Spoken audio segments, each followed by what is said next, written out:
welcome to Straight Talk Live. My name is Rick Snyder. I'm one of the co-hosts of this fantastic show where it's a not-for-profit where we explore human transformation, digital transformation, and social impact. And very excited to have you with us today. We have a very special guest in a very special time in the world where there's a lot of unknown in the space. So first, I want to kick it off to my co-host, Af Malhotra. Af, take it away. Thank you, Rick. Welcome, everyone, for another fantastic Straight Talk Live session. I'm, of course, the co-host of Straight Talk Live, but also the co-founder of Growth Enabler. Delighted to have a fantastic repeat guest, in fact, on our show. And let's crack on, as I say, because there's a lot to talk about. And what a fantastic... our timing is brilliant because of what's going on around the world, especially in the US with the election. So... Befriending uncertainty. Rick, over to you. Let's introduce our guest and move forward with the conversation. So, ladies and gentlemen, we have a special return guest, Charles Eisenstein. As you all know, he's author, speaker, philosopher, and an extraordinary thought leader. And so glad to have you back, Charles. Thanks for being on our show, Straight Talk Live. Yeah, good to be back, Rick. Thanks for having me. You're so welcome. Loving your sweater, loving the background. We're going to get cracking here.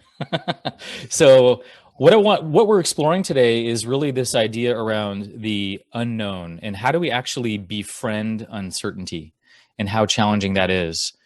And maybe that's just a place we can start, if just even presencing what's happening in the space right now, where we have an election, we don't know who the president is. There's a lot of anxiety in the space, and people have really interesting ways of relating to that anxiety. What are you seeing and sensing, and how does this line up with just your own experience of leading in times of the uncertainty and unknown, and just what are you picking up on, and as far as that goes? Well, I was always preparing, or just mentally preparing for our conversation today, and the topic of uncertainty. I was like, wow, I don't really know what I'm going to say. So that in itself is a kind of uncertainty. And like a lot of people want to know what I think about the election, as if I could provide some relief from some aspect of the uncertainty. Mm-hmm. But why do you think that I know anything more than anybody else does? So yeah, so the topic of uncertainty, because right now, I could pontificate about what's going to happen in coming months or years, but I honestly don't really know. There are some things, however, that I feel fairly certain about, that you would probably recognize as certain too. For example, that the American public is intensely polarized and divided, that there was no clear, overwhelming mandate for either candidate, that there is a profound level of distrust in our civic space, that basic agreements are breaking down among Americans. My wife posted something on a local Facebook group that was just like the most loving thing, it was, and the first comment was like, how dare you post such a hateful message on our local group? Like, it was like, wow, like night is day, black is white kind of thing, where, and another friend of mine posted something basically along the lines of, let's remember our common humanity. No matter who you vote for, you are worthy of love, etc. And the comments were just like overwhelmingly vitriolic and negative. So, because how could you enable the other side by saying that you love them anyway, and both sides piling on. So this is something that in a sense it's not a very comforting certainty, but it's something that's true. right now in my experience, and probably a lot of people's experience, that then that's actually, I would call it an uncomfortable certainty. We talk about uncertainty being comfortable, but what are the things that we know that we don't want to look at? Yeah. Perhaps because those things that we know then generate even greater uncertainty. Sometimes it's more comfortable not to know. But what do we actually know? And this is really the question that the topic of uncertainty wants to get to. It is, what do we know, and what do we think that we know, or what do we believe that we don't actually know, and how do you tell the difference? So in other words, if I've got this right, there's this concept of the known knowns, known unknowns, unknown unknowns. So what you're saying is actually the known knowns is a source of uncertainty, because you're so uncomfortable with knowing that this is probably going to be the new architecture or the new way of living. As the example you shared with, your partner posting something on Facebook, and that sort of the vile comments coming in, the hatred coming through from something which actually is a very a message of love, a message of unity or solidarity, which has been poo-pooed or discarded by the divided nature of society we live in. And by the way, it's not just about the United States. I mean, I'm sitting here in the United Kingdom. You look at countries like India and other places in the world. This division in society, the two camps, is prominent and prevalent all over, which is creating uncertainty in our personal lives, with our friendships, with people who have dual opinions, or this sort of divided opinions about something that should be way more unified or universal. And I guess what you're saying is that uncertainty is carrying through, because a lot of Straight Talk Live is about leadership. A lot of what we're saying is about leadership, either leadership in your life, with your family, as an individual, or in your work, because your mindset and your sentiment is affected right back into the job that you do. So talk us through a little bit of that. What are you seeing? What are the things that you think we need to be aware of, given where we all are with this divided world that we live in today? Yeah. So I want to say that I will talk about leadership in a second here, but I want to say that, not to oversimplify things, like I can see the viewpoint of those who say, oh, messages of love are actually part of the problem right now, because they are short-circuiting a necessary inquiry into, say, white supremacy, racism, patriarchy, all of these toxic political trends. And instead of talking about those, you're going to bypass that whole conversation and talk about love. Well, that's very easy for you as a white privileged male to do, but let's not divert ourselves from this necessary inquiry. So that I can see the point of that criticism. However, I'm not actually saying that we should avoid these topics, but can we enter into this kind of conversation with love, with compassion, with a willingness to understand where is the other side coming from and what is it like to be them, rather than simply to go to war against them as if they were irremediable evil. So this is where I'm coming from. And this does actually bring up the topic of leadership, because to do that in these times is a necessary and I would say even a brave form of leadership. Because what the is to choose one side and to become a quote leader on that side, to become especially militant, especially devastating in your attacks and your takedowns.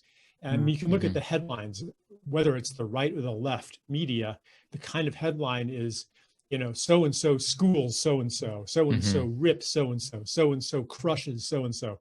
Like that's the kind of headline that we see.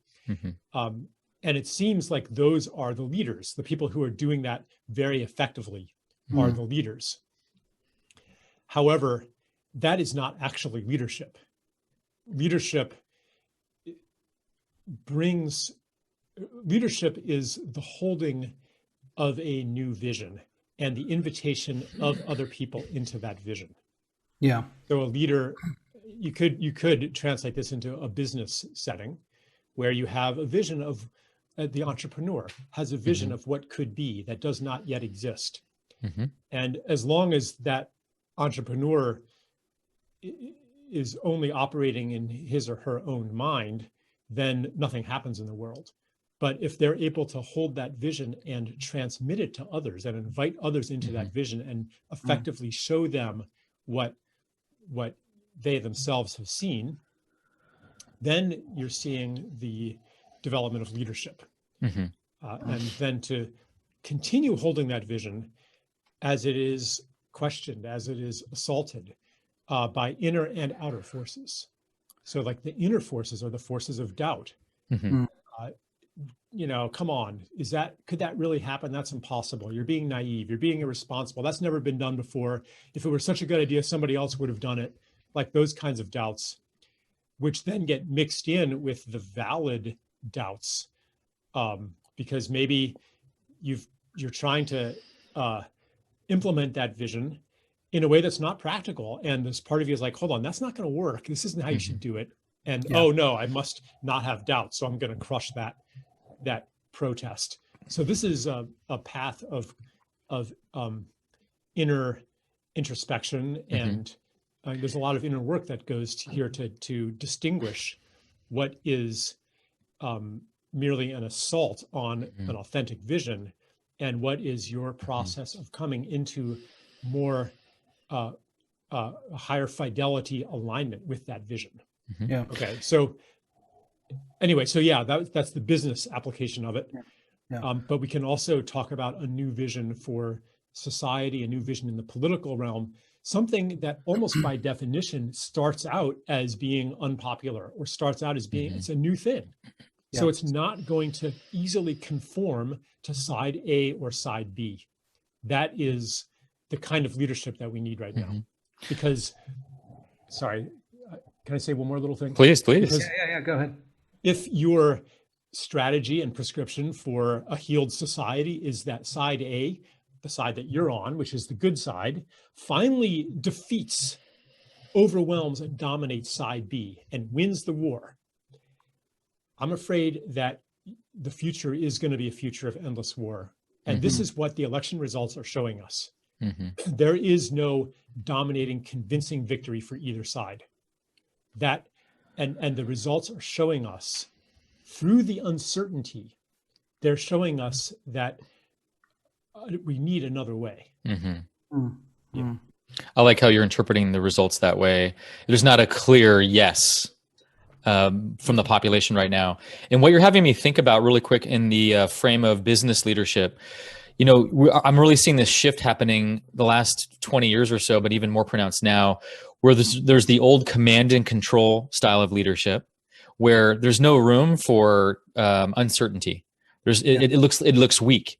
There's no room for vulnerability. There's no room for you have to know the answer and double down on the answer and be that certain and be that assertive. And then this other form of leadership that's been creeping up and spreading like wildfire is more that servant leadership, where you're really supporting and removing obstacles of those around you and actually listening and asking questions and being more of that mentor and sitting back a bit more at times. And how that actually empowers people to come forward into their leader as well. And so it's just amazing to see in the business space that I'm seeing with hardcore executives, whether they're engineers or whatever they might be, they're starting to allow more and more room for uncertainty and vulnerability and things like that than I've ever seen before. Yeah, right. And that, again, it's important to distinguish what is genuine uncertainty and what is pretend uncertainty when you actually do have clarity on something, but you don't want to seem like you're dominating others or being unreasonable or being patriarchal or hierarchical. So you make a show of gathering other opinions, but where's the real power? who's actually in charge. So I Yeah. think it's also important to take ownership of leadership, and to make power explicit. So it comes down to not pretending to know when you don't actually know, and not pretending to not know when you actually do know. There is this point I'd love you to add some color to around the dichotomy, at least in the minds of a lot of leaders, around courageous leadership or brave leadership, which is I'm gonna take the bull by the horns and I'm gonna go into this world of uncertainty. Let's do it together. Yeah, let's imagine that's the courageous leader. But the courageous leader also has a question mark around whether they should show vulnerability, because of course the citizens of the company or the cause are looking up to the leader to say, maybe you'll find a route or a pathway, or maybe you can see something with your powerful vision that we can't. I'm not talking about one person, it could be a cohort of the entire leadership team of the company. What are your thoughts on, or what are you observing as being sort of the balance between someone saying, I'm going to stand up, I'm going to give you a very transactional example. A large company is not doing very well with sales. The numbers are terrible this year for all the reasons we know. And new things need to happen. New products need to be created. New revenue styles or mixes need to come in. You almost have to do things you've never done before, which is breaking the mold of yesterday or the legacy of yesterday. Now, let's imagine the leader has the courage to say, yep, I'm going to do this. I'm going to take the team with me. What is your view on, and by the way, this is a real example of my conversations with numerous executives who don't want to say this in public, cannot say it in public, but we are the mouthpiece, which is, how do I balance courage with demonstrating and showing vulnerability and saying, I don't know? Mm-hmm.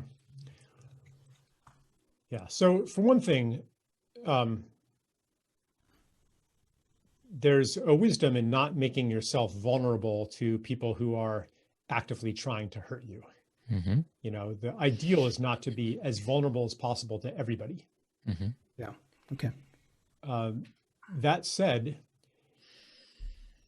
in our times, and I think this is probably always true, in the long run, if you pretend to know things you don't know, or you pretend things are better than they are and everybody kind of already knows that they're not, or if you try to hide your falling sales numbers behind bravado and false confidence, ultimately you're going to lose people's trust. What helps, what builds trust is when you say something, when you say a truth that no one else is willing to say. And you say, hey, yeah, our sales are terrible. And here's why I think it is. Because if you're honest about that, then you establish a reputation of honesty, so that when you are confident about something, then people will believe that as well. So or another way to put it is, when you don't pretend to know, when you say honestly, like it could be, yeah, sales are falling and I have no idea what to do about it. And I've listened to many opinions and none of them seem to work. That can build a precedent for when you say, actually, here's what we should do. I know what to do. Then people know that you are, you haven't been pretending that you know before. So now when you say that you know, maybe you really do know. So it's kind of contrary to what we have learned in school, which is that to get credit for the right answer, and therefore we are trained to look as if we always have the right answer. Correct. Yep. Absolutely. But I would trust somebody a lot more if they came up with the wrong answer and recognized it, or when they didn't have the right answer, said that they didn't know. Because then I know that this person is capable of kind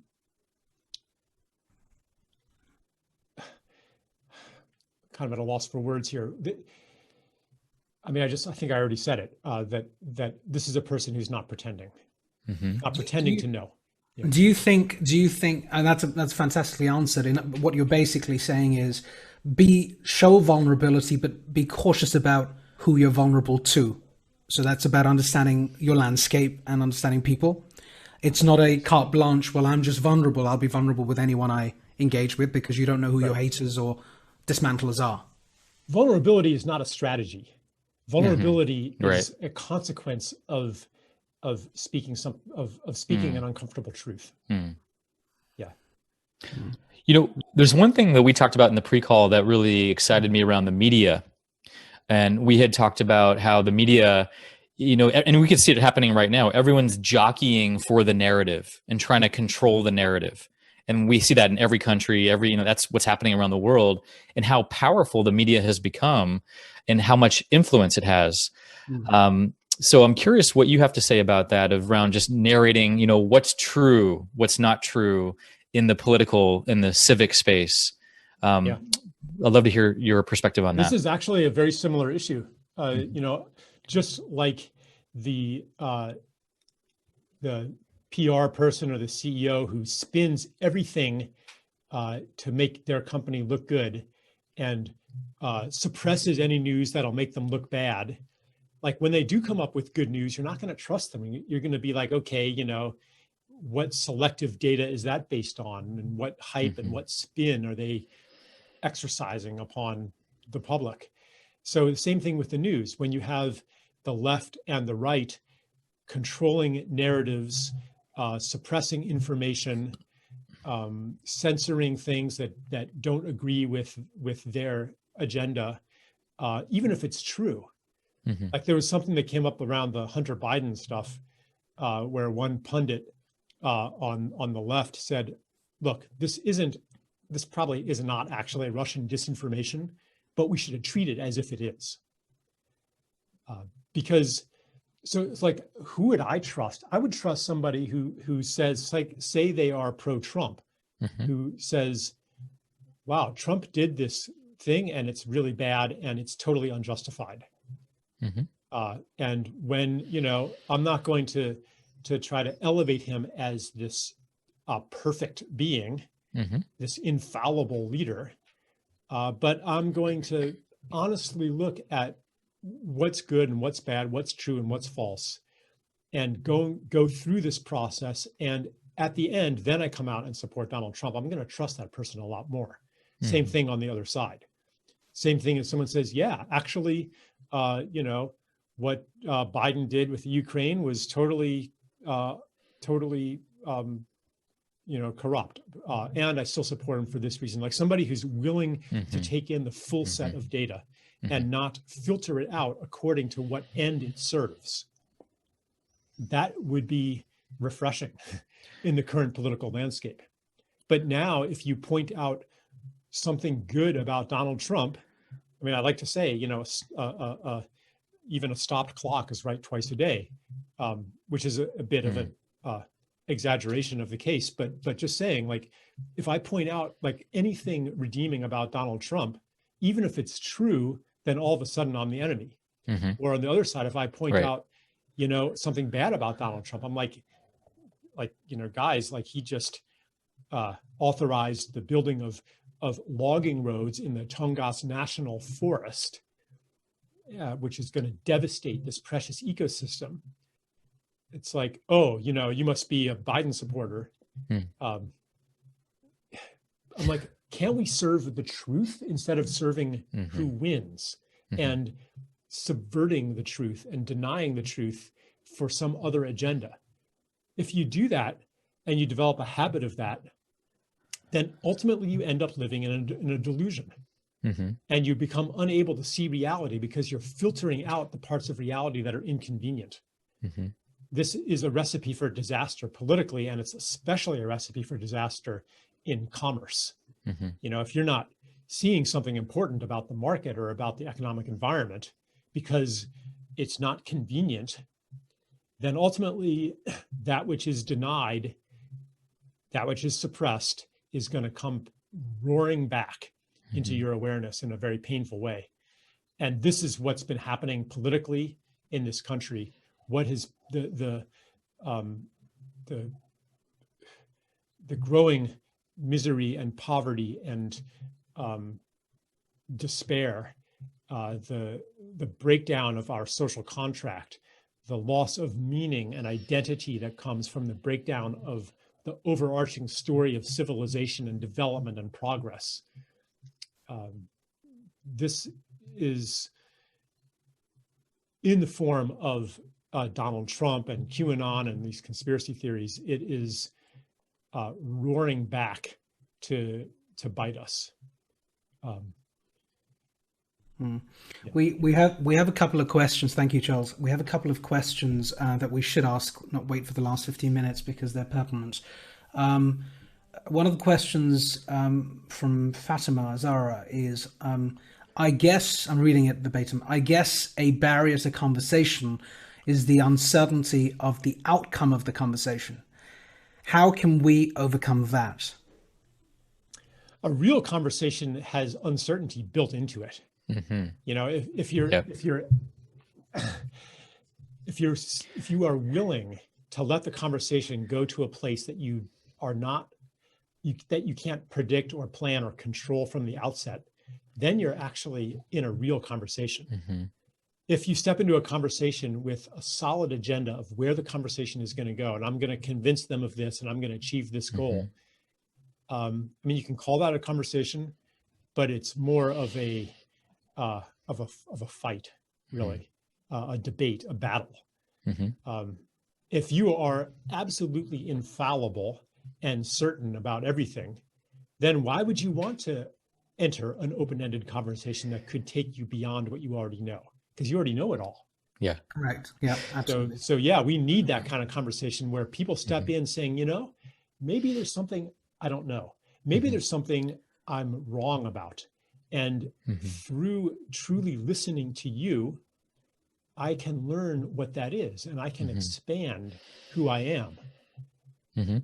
It reminds me of Susan Campbell's research. I don't know if you've ever looked into her, but she basically boils down communication, and she says all communication either boils down into, are we trying to control or are we trying to relate? And she says 95% of the time, by statistics, we're actually trying to control.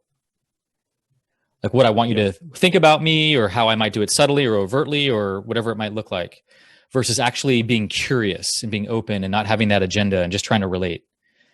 Has me think about that somehow. Right. And a lot of conversations are also a display of dominance or submission. Like there's something, you know, of our primate nature that's going on in a lot of conversations. It's Can I take the conversation in the direction of the participants who are the perpetrators or the catalysts of uncertainty and who destroy the social contract? Now, we've named a few people today, and that has its own ramifications in terms of what is seen as being legitimate. If the leader of a country or a company, for that matter, is behaving in an authoritarian way or in a way that is not supporting the social contract or about love or consideration or care, whatever the words may be, you tend to think to some extent that's acceptable. And maybe that over a period of time, not straight away, but over a few terms, maybe a decade or so, has an effect on the mindset of the next generation where they think that leadership style is acceptable. Maybe that's what it should be, black or white. That's the way it is. And that is a little bit worrying. And right now it feels like the people who are championing this agenda are slightly older. It's a certain demographic. I'm generalizing, but a certain demographic. We have at Straight Talks Live, we have a lot of faith and trust and hope in the younger generation. We really feel that the leaders of tomorrow could be the new Mavericks. We built a Maverick leadership program on the back of this, where we're taking a lot of these fantastic insights you're giving us, Charles, and many others, and we're turning them into personalized learning. So young people, or people who are in their postgraduates or MBAs, who are going to be the leaders of tomorrow, look at this and inform themselves of alternative ways of existence, be it in business or their personal lives. Tell us a little bit about how you look at uncertainty on young people.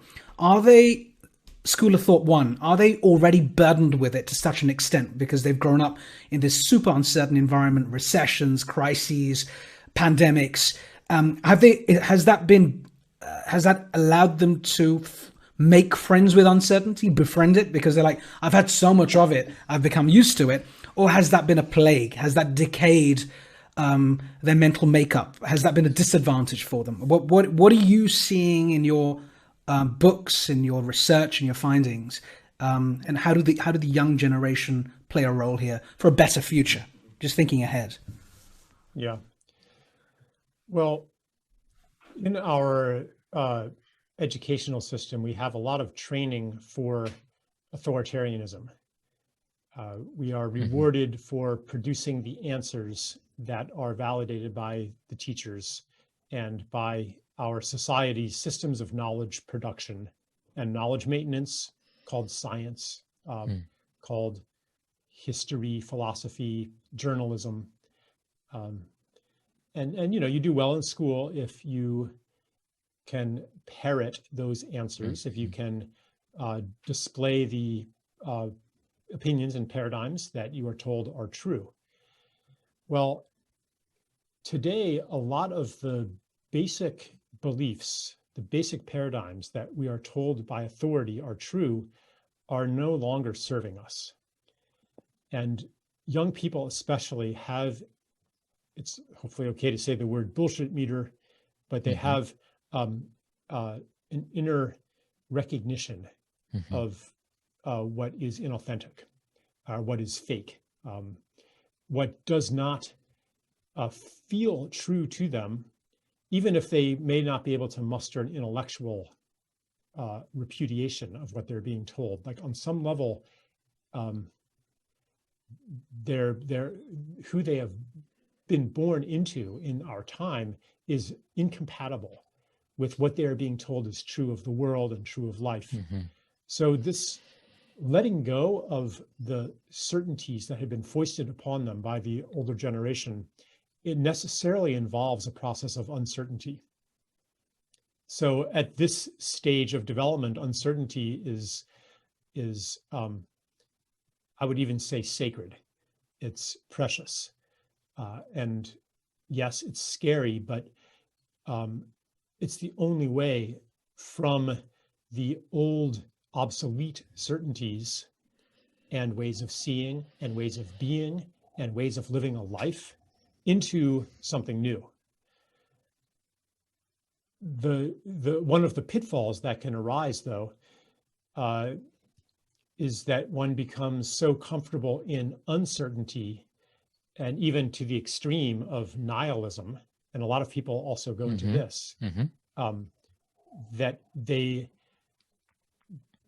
do not cultivate the ability of recognizing what they actually are certain about, what actually is authentic knowledge, and then to stand by that.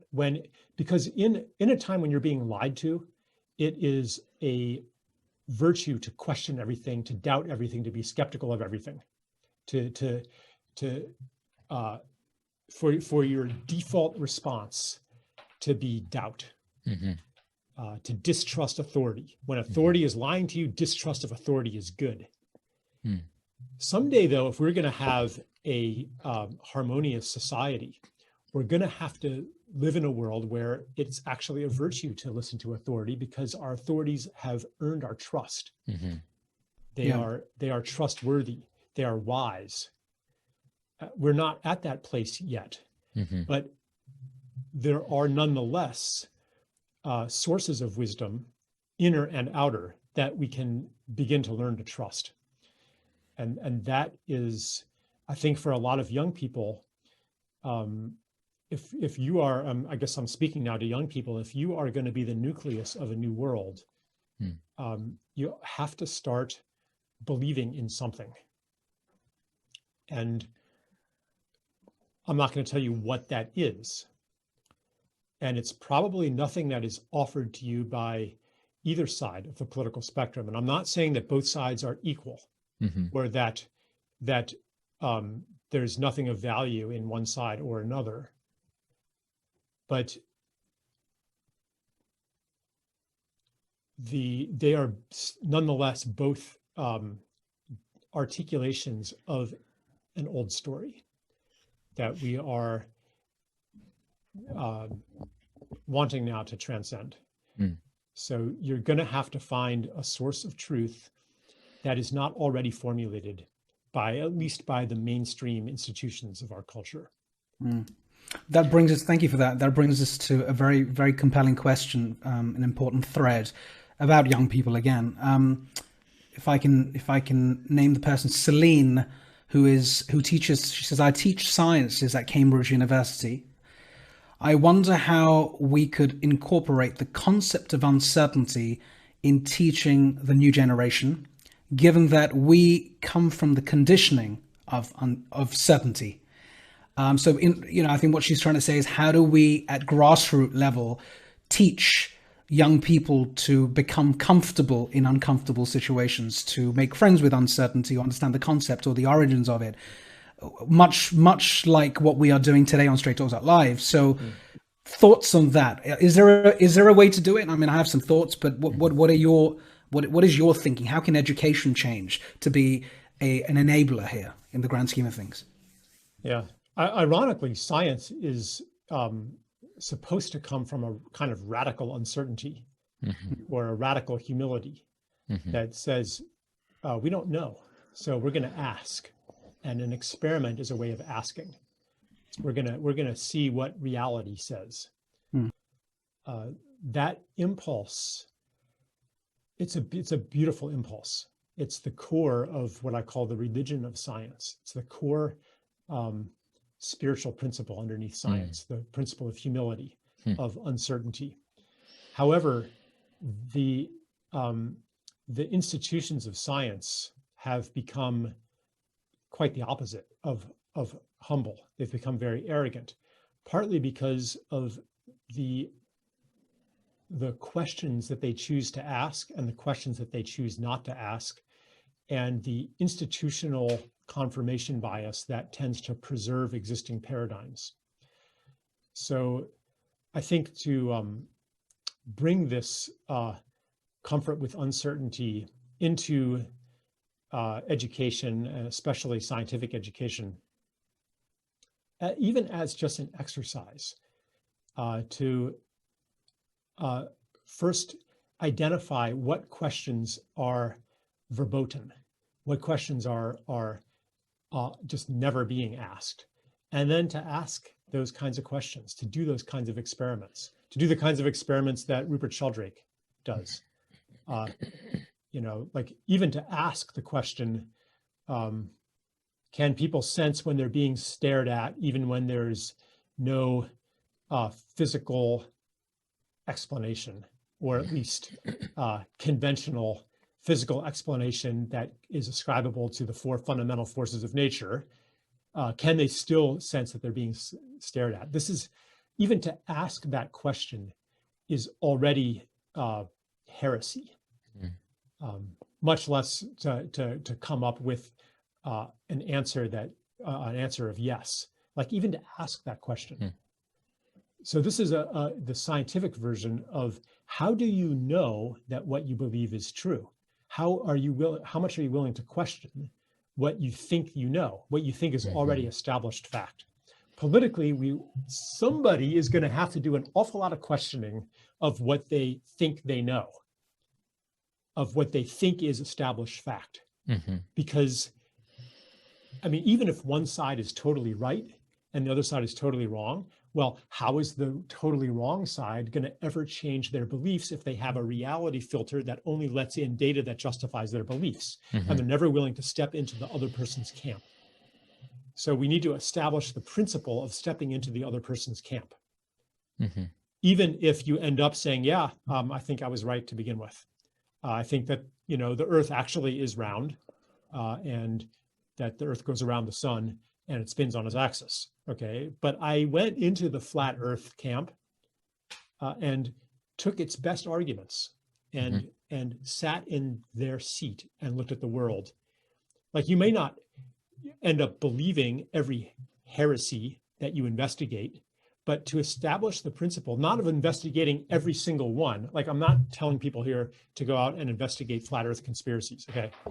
But you could choose that one, or you could choose vaccine skepticism, or you could choose New World Order conspiracy theories, or you could choose bioterrain theory as a full or partial explanation for COVID-19, or you could choose, I mean, there's any number of topics that you could go into, electric universe theories,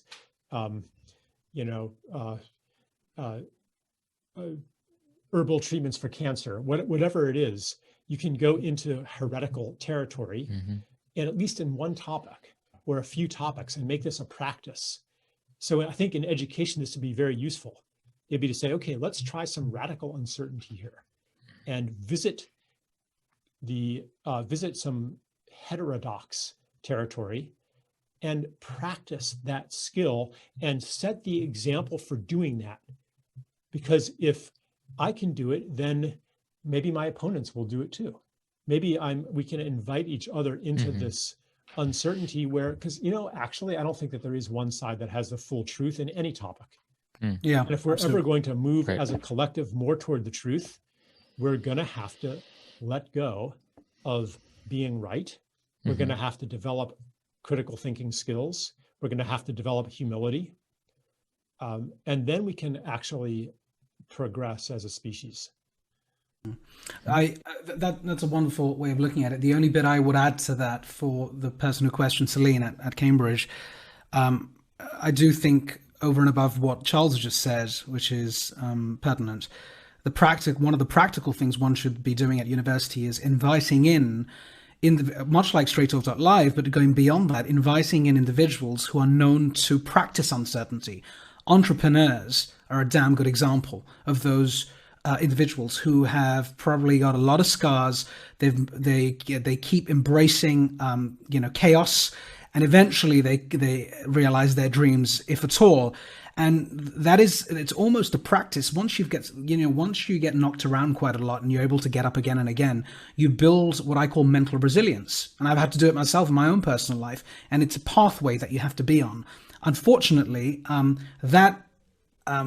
it's not a strategy, but those experiences are not shared in a practical way with the generation of tomorrow at university. University is sort of the standard. You do your modules, have the teacher, and the teacher, with the greatest respect to all lecturers, like any CEO, cannot know everything, and can only impart so much knowledge and wisdom and life experience within the confines of that course.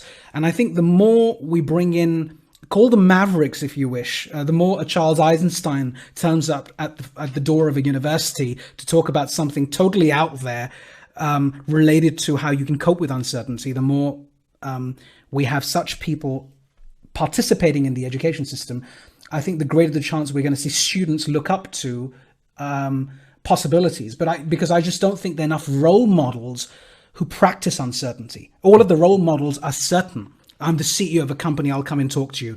This is my pathway. I became VP, GVP, SVP. I went to Harvard. That's the pathway, at least in my generation, in the early 40s. That's what we've been taught. And you hardly find people who are able to break those shackles because you just don't know any other way. And I think what you're saying and what we're saying today is that there has to be a new way, because the new world order is compelling you to accept uncertainty, because that's what's going on around us, from the politics to society to benefit systems to education. So that's the only bit I would add, Celine, is get more people into your education system, into the course, who can share their live experiences and ones that can help people think about uncertainty differently. I want to shift here to, there's a relationship between safety and risk and certainty and uncertainty, in the sense that Matt Kreinheider, who's listening to us right now on Facebook, he has a great observation. He says, the ability to be with uncertainty is the natural extension of having a safe foundation in other areas of life. It's hard for younger people to be with uncertainty today because too many other areas of life are wildly malleable, unpredictable, and they're under constantly perceived threat. Curious your perspective on that, Charles, on that relationship. Yeah. I mean, that's a good insight. So when we are presented with an attractive principle or a virtue, like being comfortable with uncertainty, our habit very often is to aspire to achieve that, to fit that into an achievement mindset. But our personal growth fundamentally is not an achievement any more than the growth of a baby into a child is that child's achievement. It's actually more of the parent's achievement for, taking care of him and feeding him. So this is a really important issue then to look at. Okay, if it's important for us to become comfortable with uncertainty, where does that ability come from? And what this comment is pointing to is, like maybe it comes from how stable your relationships are, how deep your relationships are to your family, to a community, to a place, because if you feel secure and you have a solid foundation and you know that you are loved and you know that you are accepted, and you know through experience that you will continue to be loved even if you make mistakes, then you're going to be a lot more comfortable with uncertainty.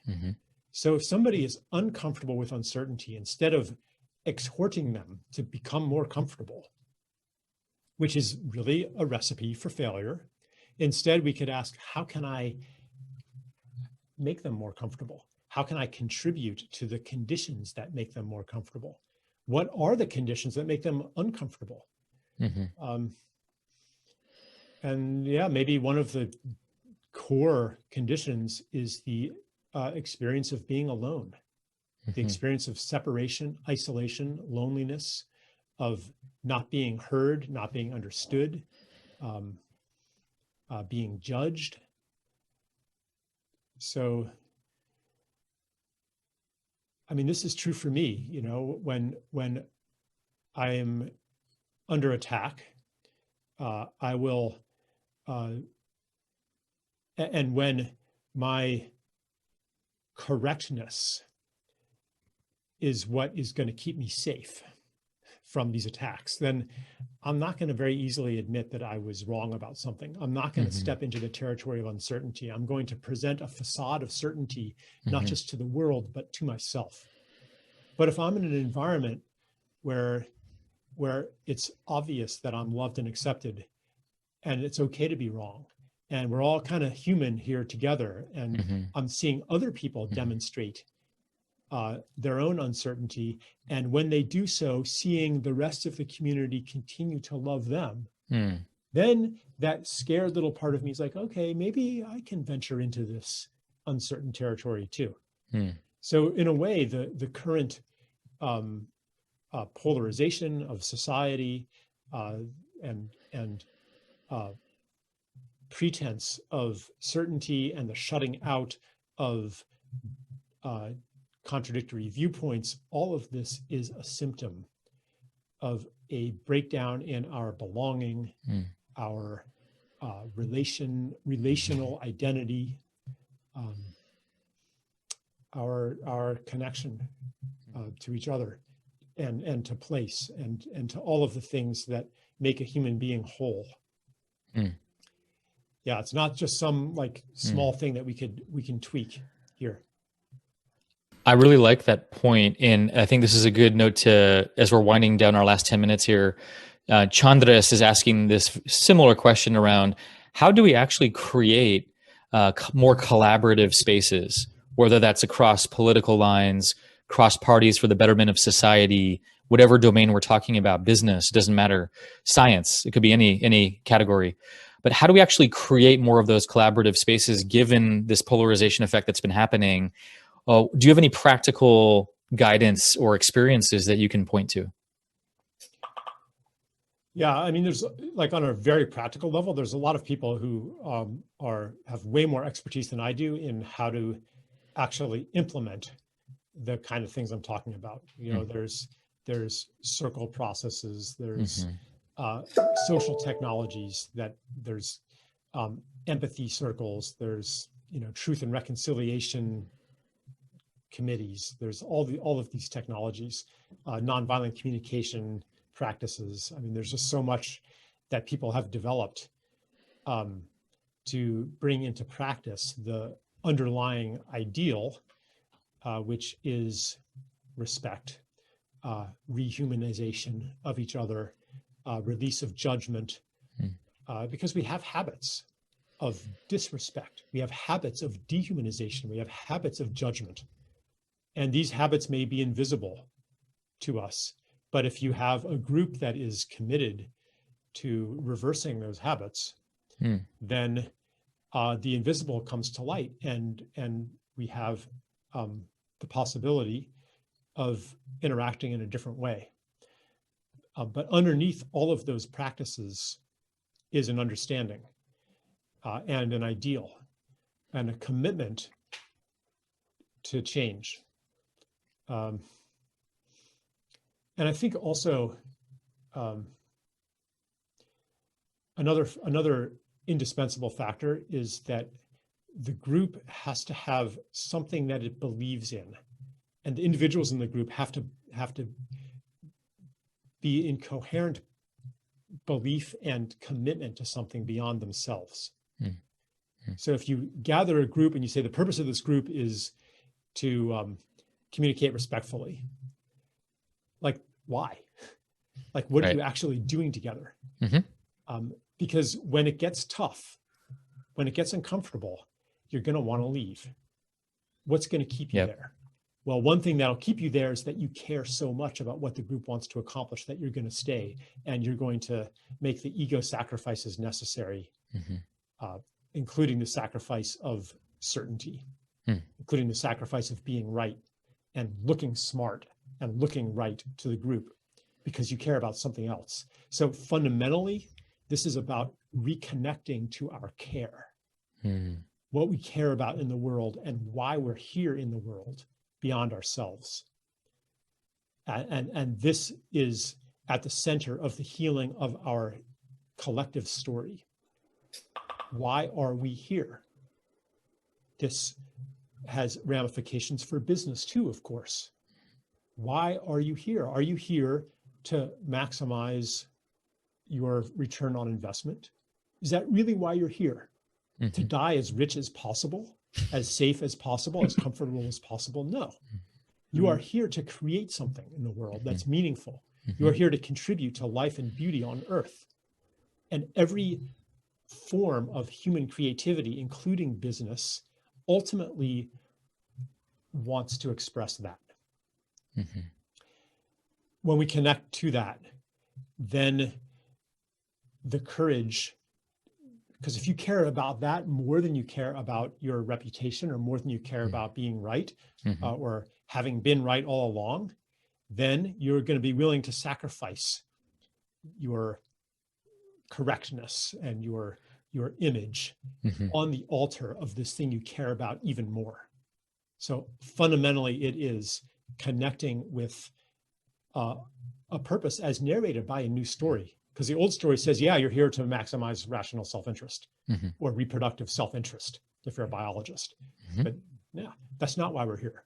And when we reconnect to that as a group and discover the expression of our purpose of contributing to life and beauty on Earth in a group enterprise, then we have the motivation to stay with it in this uncomfortable process. You're having me think about how uncertainty, in a way, not forces, but it just highlights purpose. Because when we have uncertainty around us, we have to feel into like, why am I really doing this? Why am I really here? What's this about? And it just really highlights that for us in a way I wasn't thinking about before. That there's a relationship between uncertainty and that kind of chiseling away at what is my purpose with this whole, how do I make purpose or meaning out of COVID, out of the election cycle, out of my relationship right now, whatever that might look like.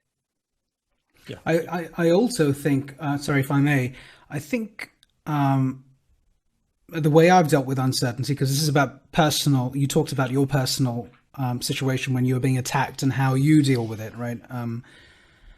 Charles, and then Rick and I, of course, have we put this together because we've been through various sort of experiences in our lives as well. But I think uncertainty for me is also about not overthinking an issue. I think, let's say there's financial uncertainty as what was one category of uncertainty. If it's out of your control, because a lot of stuff is out of your control. I mean, you first have to accept that you're not some messiah and you can fix everything. And just because you're active and involved, it's suddenly going to sort itself out. Because the reality is that there's a lot more out of your control than there's within your control. And learning to accept and understand the difference between what's in your control, which is actually what you can affect somehow, and saying, well, I can't do anything about the elections. Frankly, it's way beyond my control. But I can certainly think about the way I want to live my life and what my purpose is and what gives me meaning. Is it time with my family, my friends? Is it doing Straight Talk.live or whatever it may be? I think focusing on what you can control and thinking about that is way more important than thinking about what you can't control and overanalyzing it, which talks to the question that Sonia just came up with, or the statement, which is verbatim: the difficulty I'm finding is how to discern which information sources are truthful and neutral. And we've come to the conclusion with Mark Devine, one of the Navy fantastic sort of Navy SEAL commander who came on the show. He said, okay, radical. He said, stop watching the news. He said, stop watching the news. Because unless you think it's making a material impact, a good impact to your life, what is it actually doing? As my friend Rick says, it's hijacking your amygdala.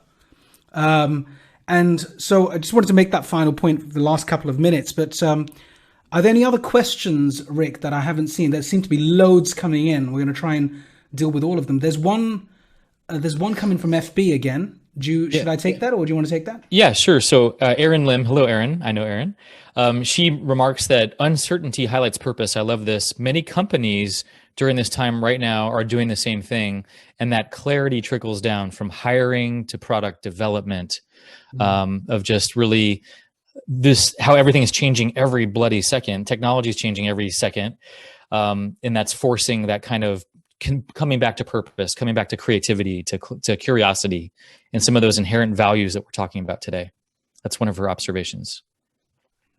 So the last 3 minutes, Charles, something that's going to create hope for us all. What is the, I don't say whatever comes from your heart, but we all want some hope. We all want to feel like the future is going to be better for us whenever that happens. There's no timeline requirement here, but what are your last few words for us in terms of how should we think about this world of uncertainty now? What's the practical stuff we can do after this call? When we click bye-bye, we shut the webinar down. What should I be thinking about when I've moved away from this? The last few words from Charles. I mean, I like Mark Devine's suggestion. Stop watching the news. I periodically go through a news fast, because underneath, like I was talking before about visiting the opponent's camp or heterodox territory, not just your side's version of what they're saying, but actually to go into their realm. However, on another level, even the spectrum of opinions that we are presented is itself a kind of a programming. Because what about the opinions that were not presented? Like, is the way to figure out the world to gather the kind of information that is valued as information by our institutions, our government institutions, our social institutions, even social media? Or is there information that only becomes available to us when we pull back from those conventional information sources? What kind of information becomes available if you spend your time with your hands in the soil, or spend your time in meditation, or spend your time with children? Like, people who do that know something that you cannot learn through media, conventional media. And I think that if we are to source genuine hope, we have to access information and capacities that are beyond what we're familiar with already. despair comes from the limitations that we have accepted about what we can know and what we can do. Within that domain, the situation is hopeless. But the hopelessness depends on accepting that as the only domain possible. So this is another kind of an uncertainty. Like what becomes available when we step away from the familiar. Yeah. And yeah, so that I'll leave it at that for the moment. I love that. It just reminds me of the multi-dimensionalness of our nature, and not just tuning into one channel, whether that's the media or whatever way we get information, but just having that more well-rounded experiential relationship with life. So Charles, even though we've navigated the unknown, I knew it would be good with you. So thank you for being on Straight Talk Live again. Always a pleasure to have you here. And just for our audience, where can people find out more about your work, your writings, your videos, etc.? Well, you could look on the internet. It's there. That's a wide landscape. Yeah, charleseisenstein.org is my website. And you can take it from there. Fantastic. Yeah. Charles, thank you again so much for being on our show. Always a pleasure. And just to remind the audience, next week, we're going to have another return guest, Lisa Dion. And she's going to be another very pertinent topic right now. How do you actually manage conflict? And what are real tools for dealing with difficult conversations? That's something I think we could all learn from, and very timely again. So again, thank you, Charles. Always a pleasure. And everyone out there, may this help you navigate uncertainty in your lives and give you a little more courage to lean into that. Thanks, Rick. Straight Talk Livers, over and out.